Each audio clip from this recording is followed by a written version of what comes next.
에스더 9장 1절에서 16절까지 말씀을 교독합니다. 아달월 곧 12째 달 13일은 왕의 어명을 시행하게 된 날이라.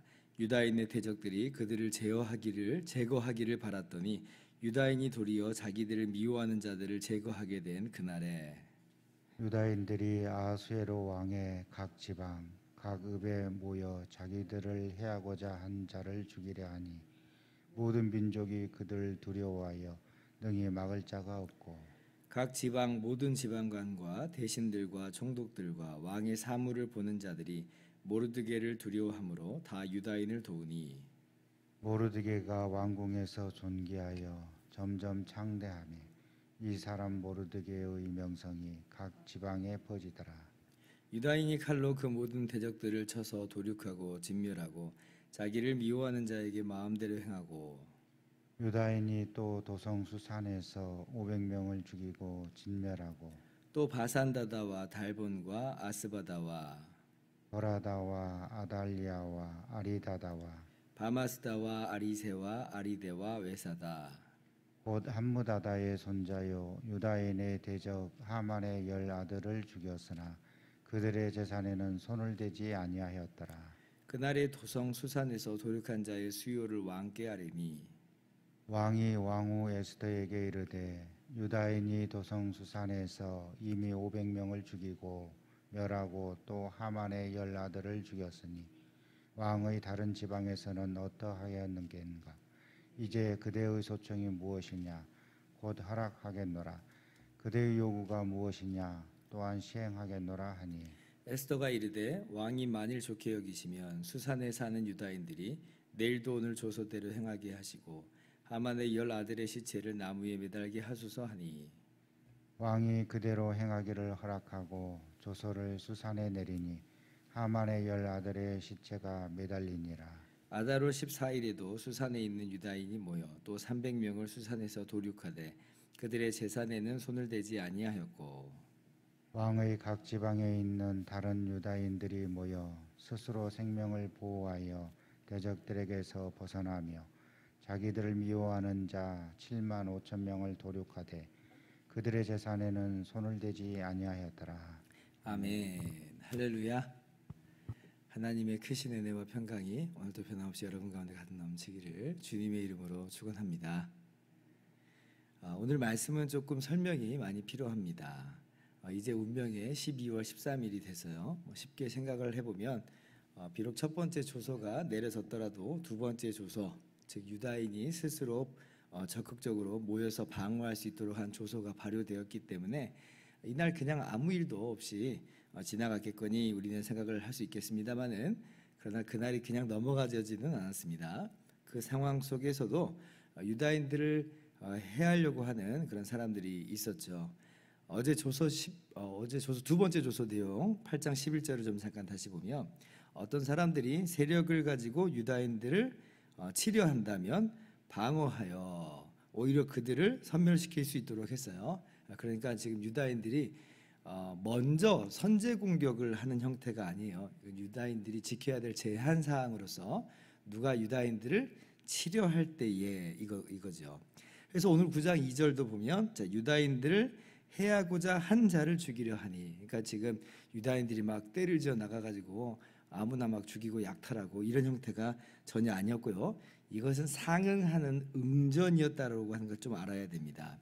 그래서 실제로 이 과정 중에 7절 이하를 보면요, 하만의 10 아들이 다 죽임을 당합니다. 이게 지금 그래서 어떻게 된 일인가 한번 상상을 해보면 이렇게 생각해 볼 수 있어요. 8개월 전에 이제 하만이 이제 죽임을 당했잖아요. 그럼 10 아들이 어떻겠어요? 우리 아버지 나쁜 짓 하더니 돌아가셨네. 물론 이제 그렇게 하면 참 좋은데, 그래서 스스로에게 반면교사를 삼으면 참 좋은데, 그런데 사람들은 대체로 그렇지 않습니다.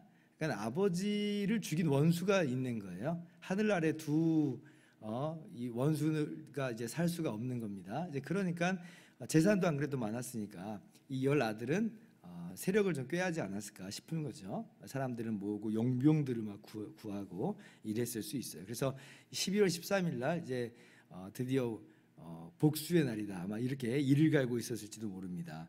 근데 이제 그런 사람이 하만의 10아들뿐 아니라 도초에 굉장히 많았다라고 하는 거죠. 그러니까 한마디로 지금 어떤 일이 벌어진 거냐면 내전이 벌어진 거예요. 내전이. 유다인을 해하려고 한 세력이 있고 또 그리고 방어하는 유다가 있었던 것입니다. 그래서 이 내전의 결과 수산에서 500명이 죽은 거고, 전국적으로는 16절 보니까 7만 5천 명이 유다인들의 대적의 수치입니다. 죽임을 당해요. 모르긴 몰라도 지금 가나안 땅 예루살렘에서는 어떻을까요? 아마 마찬가지로 그러한 치열한 공방전이 아마 벌어지지 않았을까, 이렇게 상상을 한번 해볼 수도 있어요. 왜냐하면 포로된 땅에서 가나안 땅으로 돌아왔는데 가나안 땅에는 지금 다른 민족들이 자리를 또 잡아 있는 상태잖아요. 근데 그러면 그 두 민족이 이 우호적으로 지냈느냐? 절대로 그렇지 않아요. 스룹바벨 시절서부터 에스더 시절은 물론이고, 에스더보다 한 세대 후인 이 에스라와 느헤미야 시대까지 봐도 이 주변 민족하고 지금 경원지간이잖아요. 굉장히 사이가 안 좋단 말이죠. 그렇다면 당연히 아마 이스라엘 땅, 이 가나안 땅에서도 이런 일들이 있었을 거라 볼 수가 있습니다. 그러니까 지금 이게 무슨 말이냐면요, 유다인들 해야 할 필요가 없는 날이거든요 지금.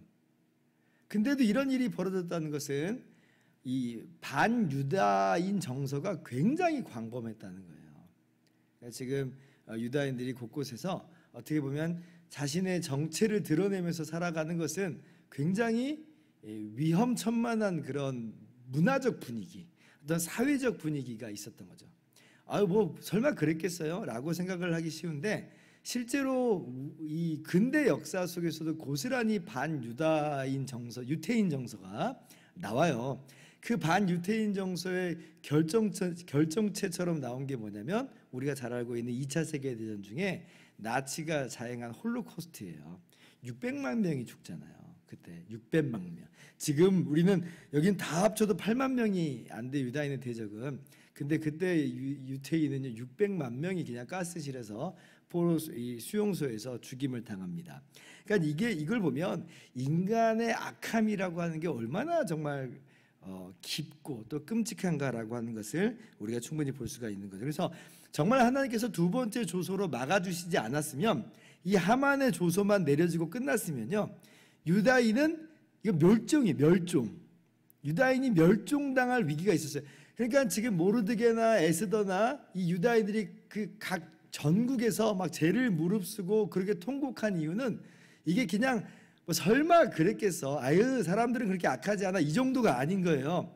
정말로 안 말렸으면 유다인은 싹 다 죽는 그런 날이었던 것을 오늘 말씀 속에서 확인하게 되는 거예요.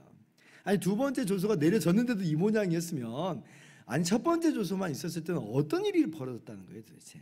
멸종될 뻔한 거죠. 그런데 그 진짜 위기 속에서 하나님께서 도우셨고, 하나님의 은밀하신 그러나 강력한 섭리로 말미암아 우리 유다인이 승리하게 되는 이런 일이 있게 되는 것입니다.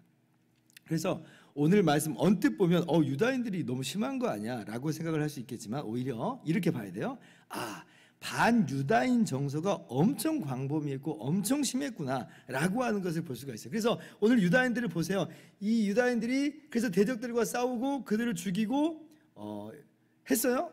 그러나 약탈하진 않았다 그러지. 약탈하지 않았다. 그러니까 하만의 조소를 따른 사람들은 유다인을 약탈하려고도 하거든요. 근데 유다인들은 그런 의도가 없어요. 10절 보니까 그들의 재산에는 손을 대지 아니하였다. 그죠? 이게 생존권, 방어권 차원인 거지. 이게 무슨 약탈하는 어떤 공격을 자행하는 건 아니다라는 거예요. 15절도 동일하게 기록되어 있고 16절에도 동일하게 기록되어 있어요. 이것은 약탈 전쟁이 아니다라고 하는 거예요. 목사님, 그런데 아무리 그래도 이해하겠는데, 에스더 왕후가 12월 13일 날 그럼 하루만 됐지 왕이 또 소총이 뭐냐라고 하니까 또 14일 날에도 이런 일을 할 수 있도록 해주십시오라고 하는 건 이건 어떻게 우리가 봐야 될까요? 이제 이런 생각을 또 우리가 하게 되죠. 또 하만의 10아들을 아니 한 번 죽었으면 됐지 왜 또 나무에 달기까지 하느냐, 2번 죽이는 거 아니냐라고 하는 생각이 좀 들 수 있어요. 예, 언뜻 보기에도 이것도 우리 눈살이 좀 찌푸러질 수 있는 것이 사실입니다. 근데 이것도 이렇게 생각을 해봐야 되는 거예요.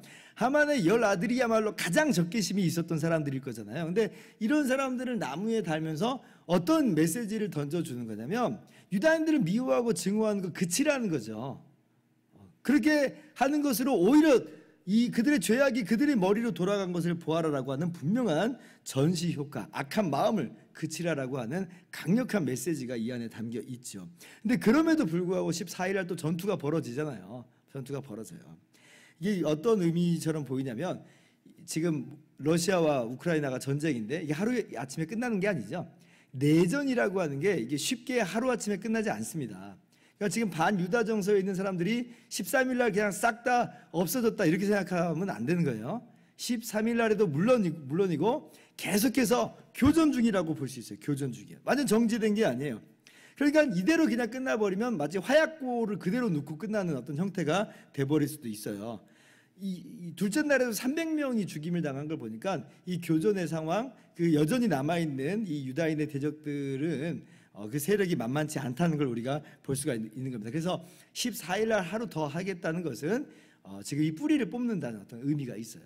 그래서 이 잔당들이 다시는 유다인을 해하지 못하도록 그런 마음을 품지 못하도록 하는 그런 과정으로 우리가 볼 수가 있는 겁니다. 그런 걸 보면 결론적으로 유다인들이 참 험악한 삶을 살아왔구나라고 하는 소리가 알 수 있어요. 그런데 뭐예요? 하나님이 함께 하셨구나. 그래서 그 어떠한 위기와 연약함 속에서도 결코 해할 수가 없구나. 우리가 이것을 깨달아야 되는 거죠. 아, 그렇구나. 하나님의 백성들 하나님이 함께 하심으로 해할 수 없구나. 우리가 비록 연약하고 우리가 소수고 우리가 작은 것처럼 보여도 하나님이 함께 하시니까 우리는 담대하게 행할 수 있는 거예요. 오늘 말씀을 그렇다고 해서 무슨 사람을 죽고 죽이는 그런 것으로 바로 적용을 하면 안 됩니다. 왜냐하면 구약에 있는 이 모든 것들은 전부 신약의 그리스도의 십자가로 우리가 해석을 해야 됩니다. 주님의 십자가로 성취가 됐으니까. 그러니까 구약 모든 율법은 주님의 십자가로 완전히 성취된 것이거든요. 그러니까 이 구약을 그냥 바로 적용을 하면 안 돼요. 구약에 이 율법에 세 가지 요소가 있어요. 하나는 시민법적인 요소가 있고, 하나는 제의법, 제사법적인 요소가 있고, 하나는 도덕법적인 요소가 있어요. 다 주님의 십자가로 완성된 거예요. 완성됨으로 폐지된 겁니다. 실체가 왔으니까. 그래서 시민법, 제사법, 제의법은 의미만 가져와요. 우리가 그래서 지금 다시 제사 안 드리잖아요. 의미만 가져옵니다. 도덕법은 의미와 형식이 거의 일치되어 있기 때문에 그대로 넘어와요. 우리가 이러한 개념을 가지고 있어야 돼요. 그래서 오늘 이 내용은 일종의 시민법, 시민사회에서의 있는 일들이잖아요. 그러면 이것을 그냥 그대로 가져오면 안 돼요. 주님의 십자가로 성취된 것이고 이것은 의미만 가져와야 됩니다. 그래서 지금 뭐 사람 죽고 죽이고 이런 것으로 절대로 나가면 안 돼요. 오히려 이건 의미를 가져와요. 어떤 의미요? 아까 제가 말씀드렸잖아요. 참으로 하나님의 백성들 험악한 삶을 살 수 있어요. 반대가 많이 있을 수 있어요. 소수일 수 있어요. 그러나 하나님이 함께 하신다는 거죠. 하나님이 함께 하시니 우리가 이 모든 것을 능히 극복하고 감내할 수 있으며 승리할 수 있다는 겁니다. 그 어떤 세력도 주님의 몸된 교회를 무너뜨릴 수 없습니다. 음부의 권세가 해하지를 못해요. 여기저기에서는 교회가 어려움을 당할 수 있지만 넓게 보면 세계적으로 보면 그리스도의 몸은 무너지지 않습니다. 그러니까 이러한 담대함으로 우리가 깨달아 알며 또 우리의 삶 속에서 그것을 녹여내며 힘차게 살아가는 저와 여러분 모두 되기를 주님의 이름으로 축원합니다. 기도하겠습니다.